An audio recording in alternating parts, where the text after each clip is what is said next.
It takes over 2 weeks to conduct all the salvage operations, recovery efforts, and to supply those on the planet with what they require.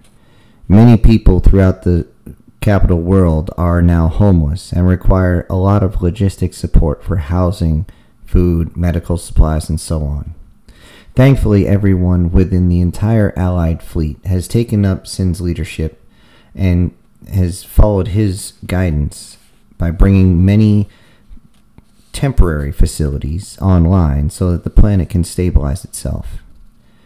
It takes until the 17th day after the fall of the palace for Sin to make an announcement. Everyone is listening close as he begins his talk. There's an old Earth saying, "He who shed his blood with me shall be my brother."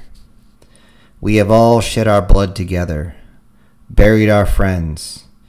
We are more of a family now than there has ever been in the entire history of the inner sphere and periphery combined.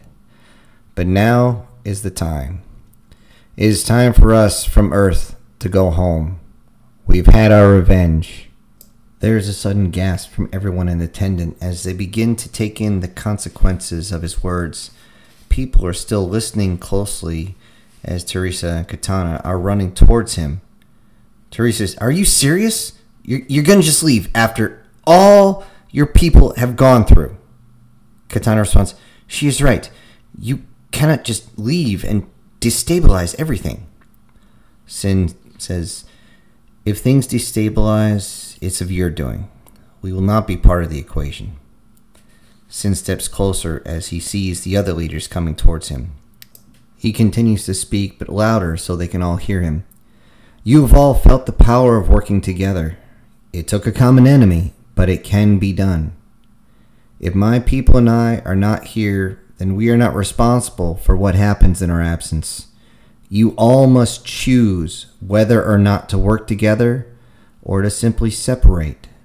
Maybe even leave the alliance alone and let the new leadership come in. I cannot make the decision for you. It's not my place." One of the Khans yells out, "But you are our most trusted leader. You are the one that brought us together." Sin says, "You all chose to fight alongside each other. That was your choice, not mine. We did not order a single person to come along, even my own soldiers," motioning to them. Whether they wanted to join was their choice for this mission. Please understand, my soldiers are tired. Those that have survived just want to go home and see their families again. He reaches out and places his hand on the shoulders of one of the Khans and the Free Worlds League. "You must choose what is best for your people, because that is the right thing to do." He looks out across the group of leaders and continues, "All of you, remember you decided. You all have a seat at my table." He leaves it at that as he walks away and eventually climbs up the ladder to his direwolf. He climbs in and begins to start it up. It hesitates a little from all the battle damage, but then begins to move. Everyone out there listened to the conversation as he had with the leadership, so there's almost no orders given. By the time Sin reaches his dropship, it is almost ready for takeoff, which doesn't surprise him as slow as that assault mech moves. By the time he reaches the bridge, the engines are already starting. When he reaches the bridge of the Bismarck, the last of the dropships are reaching their assigned vessels. Less than an hour later, everything is going through final checks. Sin looks over towards the captain's chair and says, "Admiral." The Admiral turns to address him and stands. "Yes, sir." Sin simply says, "Let's go home." "Yes, sir," the Admiral says. With a few commands, the first jump is made, the first of many. It still takes several weeks of jumps and recharges for them to get back to Earth.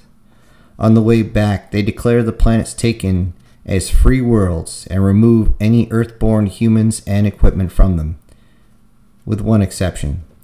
a young soldier who decided to stay as he had begun a relationship with one of the locals. Sin didn't even attempt to force him onto a dropship. He simply walked up to the soldier, double-checked his Earth ID card, and wished him well. Before the final jump, everyone is anxious to get back. Sin seems as calm as ever as the days pass, as he doesn't talk to anyone except for official meetings. No one ever can tell how much he really wants to get back. When the time approaches, everyone is on edge. The Admiral gives the final word, and the battle group makes the jump. As they come out, Sin gets on the speaker. "Everyone, we have just arrived in the Sol sector." Even through the bulkheads, he can hear the cheering of everyone elated to be back. It will still take 2 days for them to reach lunar orbit, but that doesn't stop the celebration. When not on duty, the crew and passengers are simply living it up. Sin just seems to smile a little at the sight of Earth getting closer and closer to him. With messages coming in, the party just gets even bigger.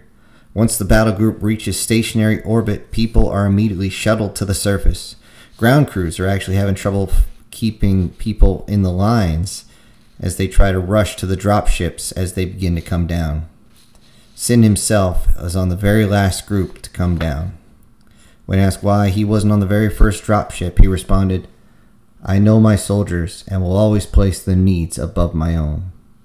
Many people did not know this, as it was the old NCO creed that he had to learn a long, long time ago.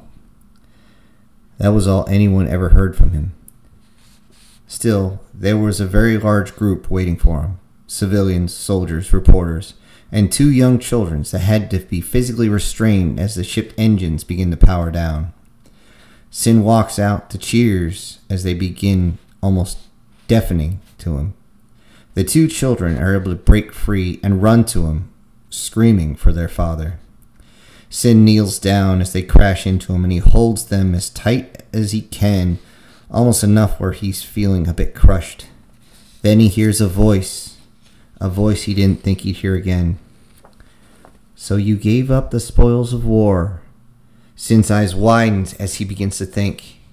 The voice continues, "There will always be things about you I do not understand." Sin looks up to see Delphine standing in front of him. "But that's one of the reasons I love you so much." Sin doesn't say anything.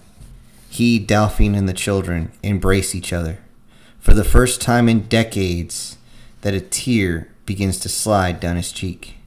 Sin laughs in joy at the fact that his wife and children are still alive, and they are grateful that he has come back to them. On the tarmac, the reporters watch. They do not even try to ask Sin any question as he holds his family. It becomes an immortal picture of the soldiers coming home.